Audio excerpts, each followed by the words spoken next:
السلام علیکم ورحمۃ اللہ وبرکاتہ۔ میں ہوں آصف قریشی۔ یار زمانہ کہاں سے کہاں تک پہنچ گیا اور ہم کہاں ابھی تک پیری مریدوں میں پڑے ہوئے ہیں۔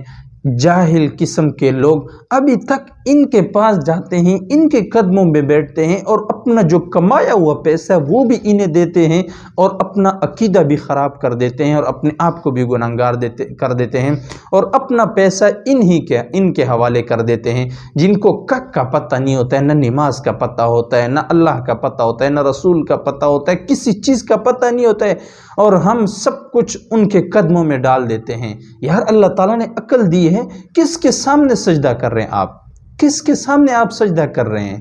اللہ تعالیٰ نے عقل دی ہے، اس عقل کو بھی استعمال کرنا چاہیے۔ ایسی تو عقل سے فارغ لوگ ایسی حرکتیں کر سکتے ہیں۔ آپ کے سامنے جو ویڈیو سکرین پر چل رہی ہے، ایسی حرکتیں ہر دیکھنے والا ہی کیا کہے گا کہ ایسی حرکت انسان اور پھر مسلمان کہ کسی کے سامنے سجدہ کریں گے؟ صرف سجدہ اللہ کے سامنے ہوتا ہے۔ یہ جو کچھ بھی آپ ان سے مانگ رہے ہیں، ان کو کس نے دیا ہے؟ ان کو کس نے دیے؟ سب کچھ دینے والی ذات اللہ ہے۔ اللہ سے مانگو، اپنا تعلق اللہ سے بناؤ، سب کچھ دینے والی ذات اللہ ہے۔ کسی پیری مریدے کے پاس نہیں جاؤ، سب کچھ اللہ کے پاس ہے۔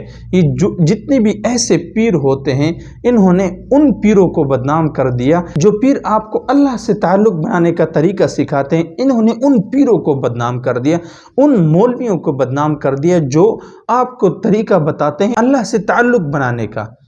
لہٰذا ہمیں چاہیے کہ ان پیروں کے پاس نہیں جائیں، ان جاہلوں کے پاس نہیں جائیں، اپنا تعلق اللہ سے بنائیں، سب کچھ اللہ سے مانگے، دینے والی ذات اللہ ہے۔